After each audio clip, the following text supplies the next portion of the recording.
Pollinator decline has been making headlines in the U.S. since the arrival of colony collapse disorder in 2006. The dramatic decline in honeybees as a result of colony collapse disorder, or CCD as it's called for short, impacted beekeepers' livelihoods and threatened to impact agricultural crops that rely on honeybees for pollination. But while the decline in honeybees due to colony collapse disorder caught people's attention, there are thousands of other bees and pollinators that play an enormous role in the health and function of ecosystems, which we all rely on to live healthy lives.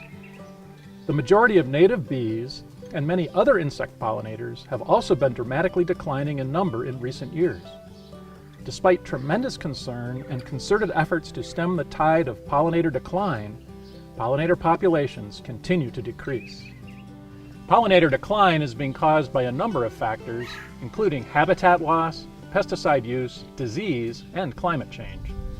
Conventional monoculture agriculture is a leading contributor to the problem in terms of habitat decline, pesticide use, and climate change.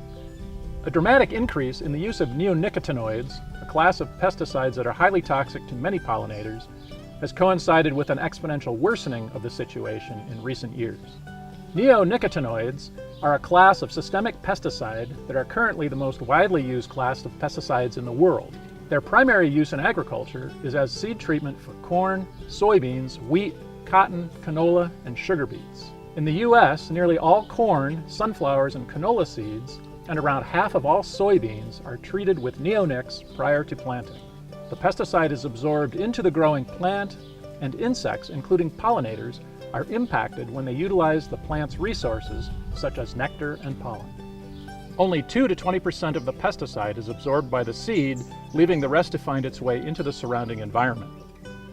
Neonicotinoids are extremely persistent and highly water-soluble, and as a result, they are showing up in many places in the environment. Neonics have been found to be present in the vast majority of streams and rivers in the U.S.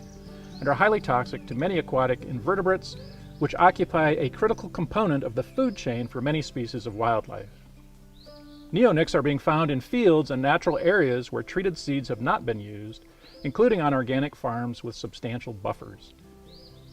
Neonics have been found in municipal water supplies and are causing significant impacts to wildlife such as birds and deer.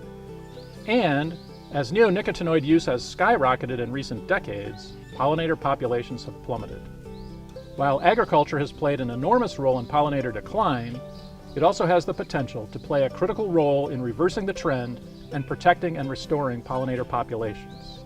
A number of farmers across Kansas and elsewhere have turned to agricultural practices that directly and indirectly benefit pollinators. These practices include organic, no-till, regenerative agriculture, ecological agriculture, and others.